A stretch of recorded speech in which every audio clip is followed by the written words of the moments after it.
Can you believe this guys যে এই শুটকি বোনাটা এত মজা হইব এটা তোমরা একবার খাইলে কইবা যার লাগি শুটকিটা ফার্স্টে বড় করে খাটিয়া এরপরে গরম পানিতে আধা ঘন্টা ভিজিয়ে রাখমু রাখার পরে সবটাই তোর গোসা বাছি লাইমু মাঝখানোর যেটা গোসা আছে ওটা ভালো করে পরিষ্কার করিয়া বাছিয়া তারপরে পরিষ্কার জল দিয়া দই লাইমু দই উঠিয়ে রাখি দিমু এক সাইডে এরপরে আস্ত রসুন পেঁয়াজ কাঁচা লঙ্কা টমেটো কাটিয়ে রাখি দিমু এরপরে কড়াইয়ের মাঝে তেল দিলাইমু তেল দিয়া শুটকিটা দিয়া হলুদ আর তোরা লবণ দিয়া তোরা ভাজা করলাইমু একটু টান ভাজা হওয়ার পরে তুলিলাইমু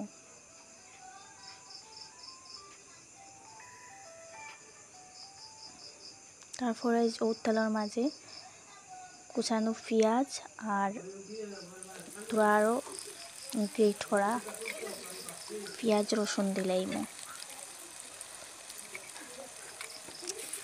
ওটা ভাজা হওয়ার পরে মরিচ হলুদ বাহর আর আদা গুঁড়া দিলাম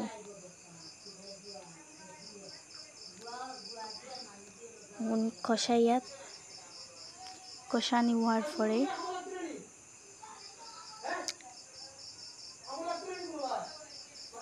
দিলাম কাঁচা লঙ্কা আর টমেটো লবণ দিলাম টমেটো কোন হিজাল লাগিয়া তারপরে পালা করে ভাজা করমু যতবেল না তেল উঠিয়ে যায়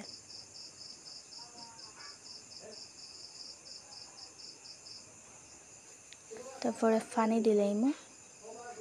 পানি দিয়া শুটকি ভাজা হয়ে যেটা শুটকি রাখলাম ওটাই দিলাইমু এরপরে নাড়িয়ে ছাড়িয়ে গুড়িয়ে দিলাইমু 10 মিনিট রান্না করার পরে দিলাইমু ধনিয়া পাতা তারপর ওই গেল আমার একটা শুটকি বোনা। Thanks for watching, tata.